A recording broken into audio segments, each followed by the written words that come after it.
ओम शांति। इस चित्र में बताया गया है कलयुग विनाश। कलयुग विनाश में सबसे पहले आप देख रहे हैं इस चित्र में, यहाँ यह दिखाया गया है कि कहते हैं कलयुग अभी बच्चा है, परंतु कलयुग बच्चा नहीं है बल्कि बूढ़ा हो चुका है।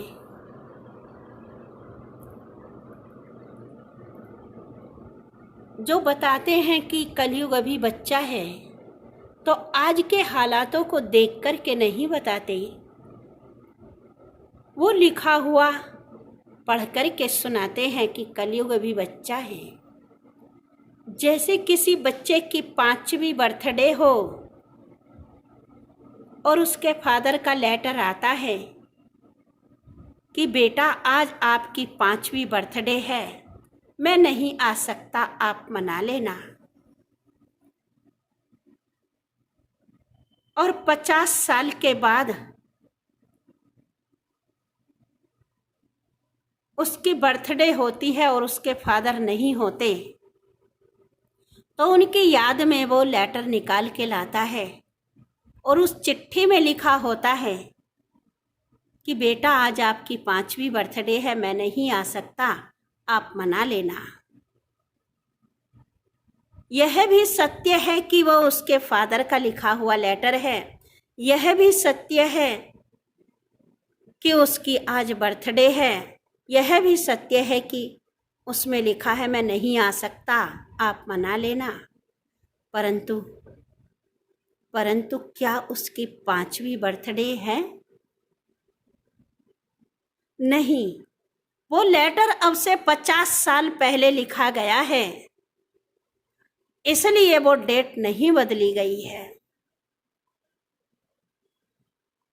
वो उसमें लिखा हुआ होने के कारण अगर बच्चा कहे कि नहीं मेरी तो 5वीं बर्थडे है, ये मेरे पिताजी गलत नहीं बोल सकते, ये सत्य है, ये उसकी अबोधता होगी।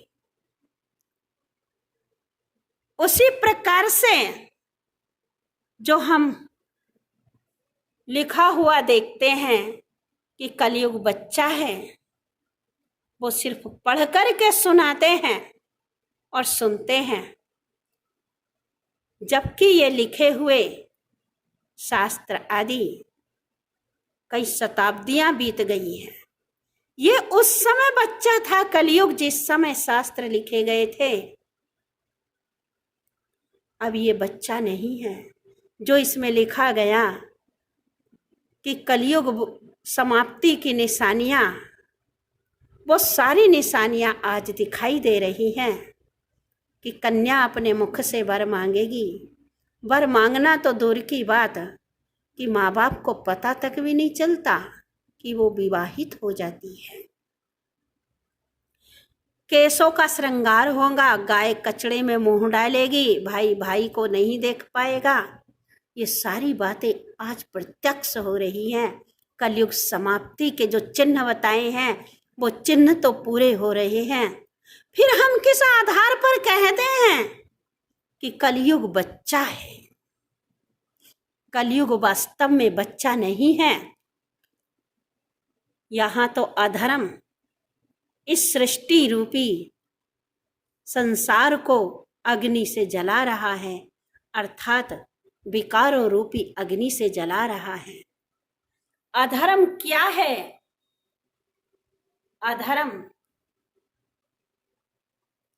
जब मनुष्य विकार के वशीभूत होकर के कोई कर्म करता है तो वह पाप का कर्म अधर्म कहलाता है।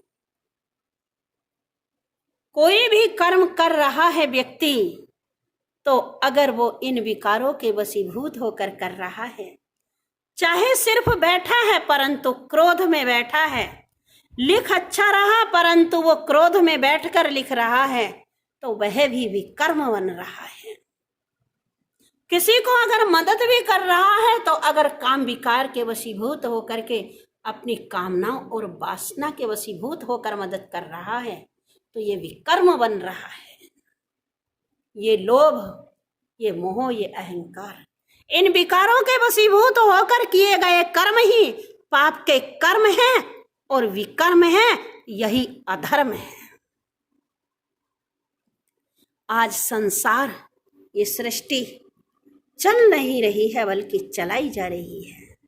जैसे किसी व्यक्ति की जब अंतिम अवस्था होती है तो उसे सांस देकर, ऑक्सीजन देकर उसे जीवित रखा जाता है।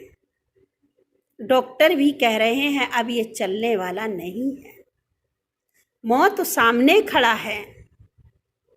आखिर ऑक्सीजन से भी इन्हें कितने दिन रोक सकते हैं? आखिर एक समय आएगा कि ऑक्सीजन लेते लेते भी उसकी सांस रुक जाएगी, ऑक्सीजन अपनी जगह रह जाएगी। आज का समय कलयुग का समय है। आज ये सृष्टि चल नहीं रही है, ये सृष्टि रूपी ये दुनिया दिखाई दे रही है, ये चल नहीं रही है बल्कि ये दुनिया चलाई जा रही है। ये ऑक्सीजन, ये कानून ऑक्सीजन का काम कर रहा है। आज कानून के बल से ये संसार, ये दुनिया चल रही है। अगर 3 दिन के लिए भी कानून हटाया तो ये संसार में इतनी ताकत नहीं है मनुष्य समाज में, मनुष्य में, कि वह चल पाए। जैसे अगर इस व्यक्ति की हम ये ऑक्सीजन की नली निकालते हैं तो डेथ हो जाएगी। इसी प्रकार से अगर हम आज इस संसार के अंदर से कानून व्यवस्था हटा लें तो 3 दिन में इस दुनिया का विनाश हो जाएगा। बुरे लोग अच्छे लोगों को लूट लेंगे। अगर ये सुन लिया कि जो चाहे अपने मन से करो, कोई कानून नहीं है, अगर कानून हटा लिया जाए, दूसरे दिन बुरे लोग, अच्छे लोग भी बुरे बन जाएंगे और तीसरे दिन जो बहुत अच्छे थे वो भी बुरे में बदल जाएंगे।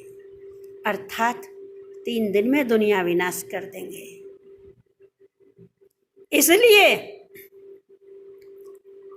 ये समय ऐसा समाप्ति का समय है जिसे विनाश के लिए ये मिसाइलें तैयार हैं, एटॉमिक शक्ति तैयार है इस सृष्टि के विनाश के लिए। तीसरा विश्व युद्ध तैयार है। ये तीसरा विश्व युद्ध विनाश का स्वरूप है। इसलिए परमात्मा कहते हैं